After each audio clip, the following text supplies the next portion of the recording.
Hi everyone, welcome back to my channel. तो दोस्तों, आज मैं आप लोगों के लिए फिर से लेकर आ गई हूँ अनुपमा का लेटेस्ट एपिसोड नए अपडेट्स के साथ। तो चलिए दोस्तों, देखते हैं क्या कुछ नया हुआ है आज के एपिसोड में। तो आज के एपिसोड में हम बा को देखते हैं जो कि अपने रूम पर बैठकर रो रही होती है और मनी मन के अंदर अपने आप से बात कर रही होती है कि आप जो हो हमेशा मेरा दिल दुखाते हो, हमेशा अनुपमा का पक्ष लेते हो। और कहती हुई नजर आती है कि माना कि वो आपकी बेटी है लेकिन मैं भी तो आपकी पत्नी हूँ। आपने जो कुछ भी किया वो अपनी मर्जी से किया, लेकिन मेरा क्या, मैं तो यहाँ पर अकेली पड़ गई हूँ। और कहने लगती है कि एक दिन भी ऐसा नहीं गया जब मेरा यहाँ पर इस घर में दिल दुखाना हो। इस घर में इतना ज्यादा सन्नाटा है, इतनी ज्यादा खामोशी है, अगर मुझे कुछ हो भी गया ना तो भी किसी को पता नहीं लगेगा। और जब तक ये बात किसी को पता लगेगी तब तक बहुत ज्यादा देर हो चुकी होगी। तभी अगले सीन में हमें बालाजी दिखाई देंगे जो कि छत के टेरेस पर खड़े होकर जो है वो तारों से जो है अपने विश मांगते हुए नजर आएंगे। लेकिन वो साथ ही साथ कहने लगते हैं कि सागर ने कहा था कि टूटते हुए तारे से अगर विश मांगो तो पूरी हो जाती है, तो आज तो मैं टूटे हुए तारे को देख कर ही जाऊंगा और विश मांग कर ही नीचे जाऊंगा। तभी वहां पर इंदिरा जी भी आ जाती है और बालाजी जो है वो उनको देखकर पर्दे के पीछे छिप जाते हैं और मनी मन के अंदर सोचने लगते हैं कि इतनी रात को इंदिरा जी किससे बात कर रही होगी, और सोचने लगते हैं कि कोई तो सीक्रेट होगा। और कहते हैं कि कहीं ऐसा तो नहीं कि इनकी लाइफ में कोई हो, तो हमारा क्या होगा बाला। तभी हम इंदिरा जी को फोन पर बात करते हुए देखते हैं अपने बेटे से और कहती है कि मुझे तेरी बहुत ज्यादा याद आती है और बहुत दिनों से तेरे से बात नहीं की बेटा, बहुत ज्यादा याद आने लगती है तेरी। और वहीं पर कहने लगती है कि बहू से बोल देना कि एक बार बच्चों से थोड़ा वीडियो कॉल करा दे। और तभी उसका लड़का जो कहने लगता है कि मैं अभी ऑफिस में हूँ, और ये कहकर वो फोन काट देता है। और तभी इंदिरा जी जो होती है वो काफी थोड़ा इमोशनल हो जाती है और वहीं पर बालाजी भी बाहर आ जाते हैं।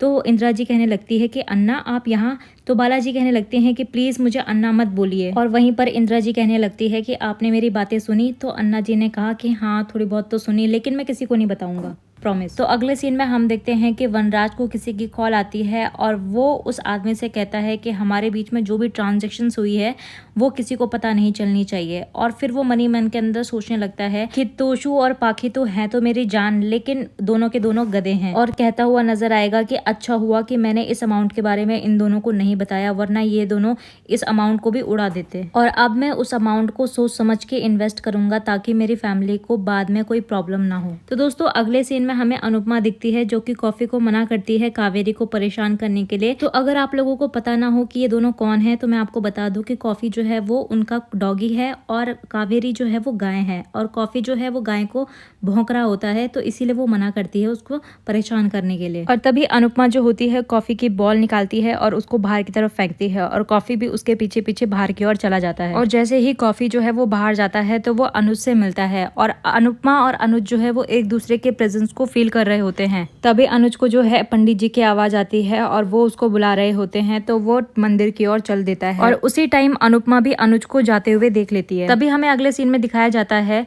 कि पाखी की बर्थडे की सेलिब्रेशंस की जितनी भी गंदगी वगैरह थी वो घर पर ऐसे ही फैला हुआ होता है, सारा मैस हो रखा होता है। तो किंजल जो है उसको क्लीन करती हुई नजर आती है और टीटू भी आता है उसकी हेल्प करने के लिए। और तभी डिम्पल भी वहां आ जाती है, तो टीटू डिम्पल से कहता है कि किंजल की हेल्प करने के लिए, लेकिन वहां पर डिम्पल जो है वो मना कर देती है और कहने लगती है कि जब स्टाफ है तो हमें करने की क्या जरूरत है। और तभी किंजल भी डिम्पल से कहने लगती है कि चलो ठीक है, अगर तुम नहीं करना चाहती तो कोई बात नहीं, कम से कम बच्चों को तो देख लो एक बार। और तभी डिम्पल कहने लगती है कि बच्चे को मैंने देख लिया है, वो सब सो रहे हैं। और तभी किंजल कहने लगती है कि बच्चों को तो स्कूल में होना चाहिए था अब तक। और तभी वहां पर वनराज आ जाता है और वो डिम्पल को सपोर्ट करने लगता है और कहने लगता है क्या हुआ अगर बच्चे एक दिन स्कूल नहीं जाएंगे। और तभी वनराज और डिम्पल वहां से चले जाते हैं। तो टीटू जो है वो किंजल से कहने लगता है कि जब से डिम्पल के पास फेम आई है तब से वो बहुत ही ज्यादा चेंज हो गई है। और कहने लगता है कि पैसा, फैंस और पॉपुलैरिटी मेरे पास सालों से है, लेकिन मैं कभी भी अपनी जड़ें नहीं भूला। और डिम्पी से थोड़ी सी भी पॉपुलैरिटी हजम नहीं हो रही है, पैसा आते ही इसके रंग बदल गए। तभी हमें अगले सीन में यशपाल दिखाया जाता है जो कि अनुपमा और अनुपमा के आशा भवन के लोगों को ताने मार रहा होता है पैसों के लिए। और कहने लगता है कि जब बटवे में पैसे नहीं है तो कौन मनाता है त्योहार। और कहने लगता है कि आप यहाँ देसी घी के लड्डू बना रहे हैं और त्योहार मनाए जा रहे हैं, और यहाँ पर प्रॉपर्टी के टैक्स पूरा नहीं किया उसका क्या। और कहता है कि ये प्रॉपर्टी सीज कराएंगे क्या। और तभी वहाँ पर सागर भी आ जाता है। तो यशपाल कहने लगता है कि आइए आइए, मार्केटिंग करके आ गए आप वकील साहब। और सागर पर जो है वो डाउट करने लगता है और कहने लगता है कहीं तुम झोल झपाटा तो नहीं कर रहे, हमें ये काम बिल्कुल भी पसंद नहीं है। और तभी वहाँ पर सागर को बहुत ही ज्यादा गुस्सा आता है, लेकिन बापूजी उसको रोक देते हैं। और तभी यशपाल कहने लगता है कि ये जो प्रॉपर्टी है ना, इसका टैक्स आपको भरना है,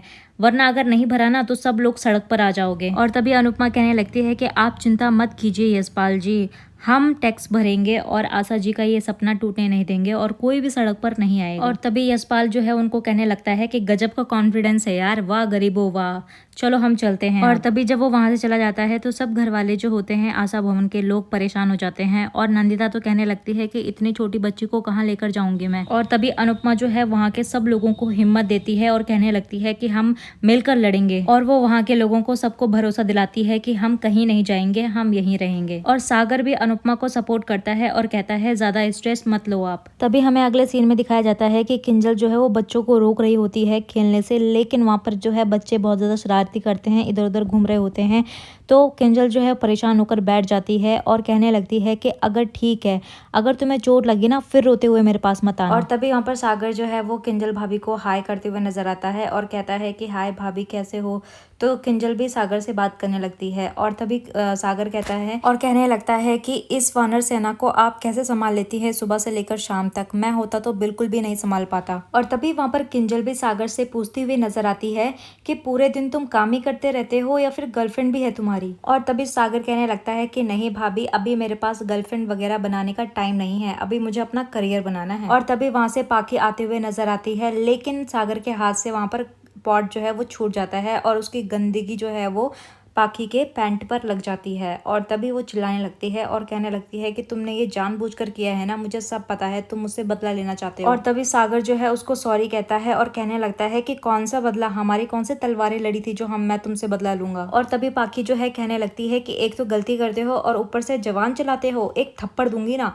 और तभी वहाँ पर किंजल जो है वो सागर का स्टैंड लेने लगती है और कहने लगती है सागर की कोई गलती नहीं है और फिर भी वो बेचारा तुम्हें सॉरी कह रहा है, और पैसे वाले होने का मतलब ये नहीं है कि तुम जब चाहे किसी पर भी हाथ उठा सकती हो। और तभी पाखी कहते हुए नजर आती है कि अगली बार से मुझे अपना शकल मत दिखाना जब भी मैं बाहर निकलूं, क्योंकि तुम्हारी शकल देखने से मेरा काम भी खराब हो जाएगा और मेरा दिन भी खराब हो जाएगा। और तभी किंजल जो है वो सागर को सॉरी कहती है तो सागर कहने लगता है कि आप क्यों सॉरी कह रही हैं, जो लड़की अपनी माँ की इज्जत नहीं करती तो वो आपकी और मेरी क्या इज्जत करेगी। और तभी किंजल मनी मन के अंदर सोचने लगती है कि तोसू और पाखी को तो सिर्फ मम्मी ही सुधार सकती है, लेकिन मम्मी भी आजकल इतनी ज्यादा बिजी हो गई है कि मैं उनसे क्या ही कहूँ। और तभी अगले सीन में हमें दिखाया जाता है कि कुछ साधु लोग जो है वो अनुज के बारे में ही बात कर रहे होते हैं और अनुज वहाँ पर बैठा बैठा मंदिर में सारी बातें जो है वो सुन रहा होता है। और तभी वहाँ पर अचानक से किसी के मुंह से जो है उसको अन्नू करके की आवाज आती है और वो अचानक से चौंक जाता है। तो दोस्तों आज की ये वीडियो यहीं पर एंड होती है, तो मुझे कमेंट सेक्शन में जरूर बताना कि आप हमारी वीडियोस को कहाँ से देखते हो, किस किस शहर से देखते हो।